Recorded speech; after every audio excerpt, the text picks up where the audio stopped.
Well, even though the sun's shining, it's a freezing cold February day.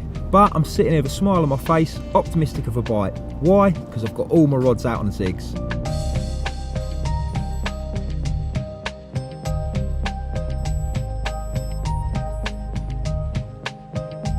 I could have turned up today, done the single hook bait approach, chucked a nice bright tootie about, a little white citrus, tried to nick a bite like that, but instead I've decided to suspend all my baits off the bottom in various depths of water, get a lure in front of them, hopefully they'll suck it in, and I believe that's your best chance of getting a bite in freezing cold conditions.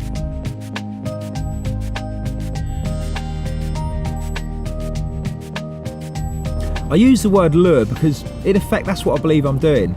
I think there's fish out there at the moment, they have no intention of wanting to feed, so I want to present something nice and bright, nice and visual, chucking out loads of attraction with the hope that they'll sort of approach it and potentially suck it in.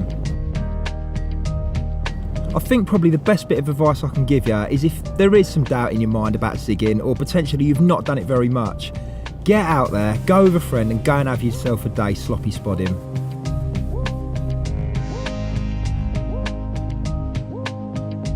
By that I mean, go and find a venue that's stuffed full of carp, get the spod rod out, create a nice cloudy ground bait mix, no big particles in it, and regularly apply it to an area and fish the zigs over the top.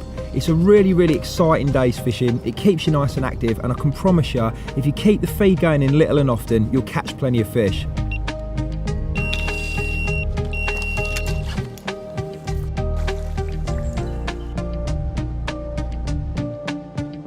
The nature of the method is that you're applying a bait that doesn't have any food particles in it. The water clouds up, the fish are attracted to that, and of course the sound of the spod landing there. And what do they find? Your zig hook bait in amongst it. It's dead simple. You can use an adjustable or a fixed zig rig, anything from pop-ups to bits of cork, little bits of foam, bugs. It really is exciting. You'll have multiple hits, multiple takes.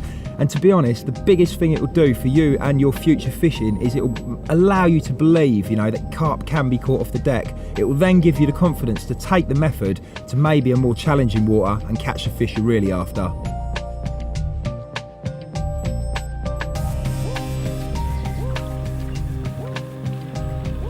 Whoop, whoop, whoop, whoop, whoop.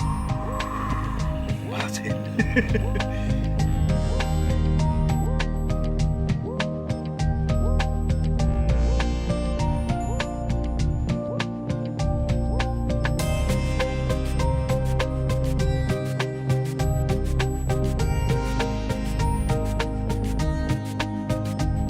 Zigging's actually a massive part of my armoury now, and to be honest, it's not just in the winter, it's right through the season, spring, summer, autumn.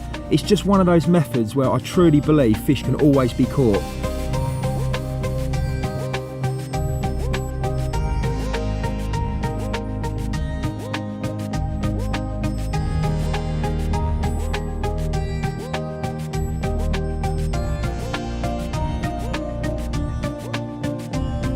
There really isn't a right or a wrong answer as to what bug to use. There's so many different options available now, but what is really important is pack them full of attraction and flavour.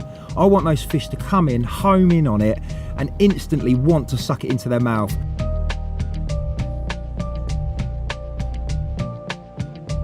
I've mentioned how zigging, it's my #1 sort of tactic to get a bite in the winter months, but it goes right through the year as well. And I love nothing more than drifting that riser pellet out over the surface, fishing zigs just underneath or potentially laying them on top.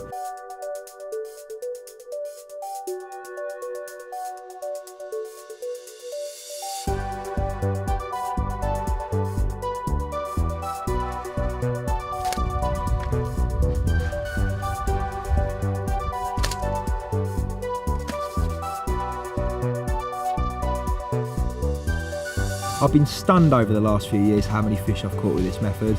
I used to be a massive, passionate surface angler, and I don't know whether it's because I'm getting lazy or just greedy and wanting to catch more fish, but now I'd actually put my floater rod to one side and instead opt to use 2 or 3 rods, zigs out there.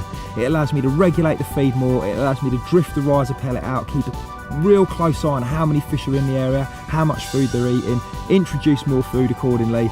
It allows me to fish multiple rods, meaning I can catch more fish.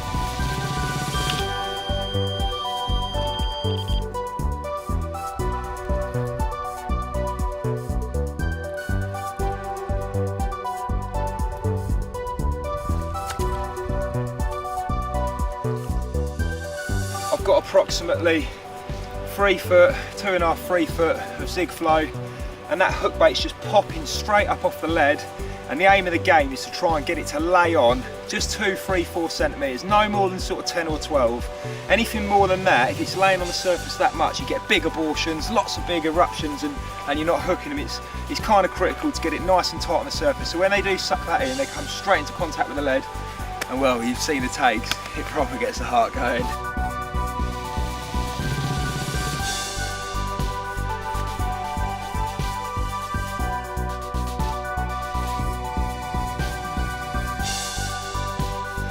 Those lovely afternoon sessions, got the work done this morning. It was a bit of a double bubble here, down the mag feature, and now we're just enjoying the sun and catching carp.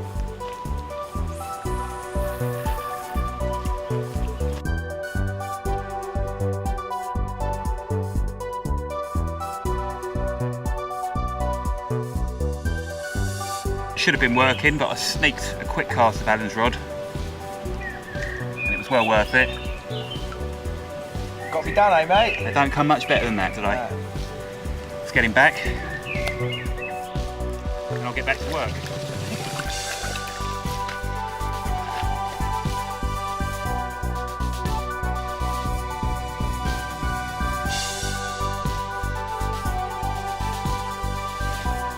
And there you have it, a stunning little chickbrook carp.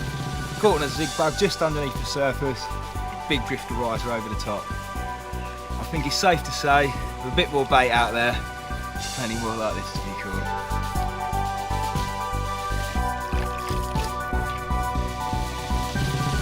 Keep coming thick and fast.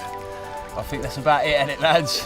I'm not allowed to cast out again. Ding ding. We're going to call this a wrap. It's been a great day, great afternoon. I've said it before, I'll say it again. Get out there, get yourself a bag of riser pellet, some zig bugs, and go and catch a load of fish. Enjoy.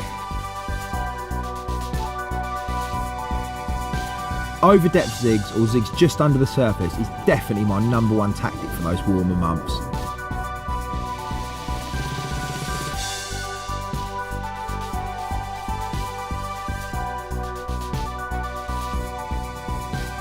Movement in your rig and your setup is so underestimated in carp fishing. You know, we all fish static ledgered bottom baits, but one of my most deadly top tips when I'm surface fishing is just to twitch the hook bait back slowly towards me, literally just half a turn on the reel, and often the fish will come up and snatch at it.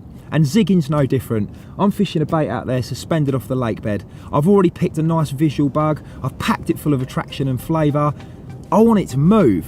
With the adjustable zig rig, I can sit by my rod, twitch the line, slow pulls down, maybe let it rise back up quickly, big long twitch, basically trying to put some movement into that bug to further enhance the attraction and draw that fish in to want to take it. And the same goes for recasting. I'm not just going to sit there all day long and wait for those fish to come to me. I'm going to spend some time casting around the different areas, trying different depths, trying different bugs, and basically working my socks off to do everything I possibly can to get one of those bugs or one of those hook baits in front of a fish and hopefully get it to suck it in.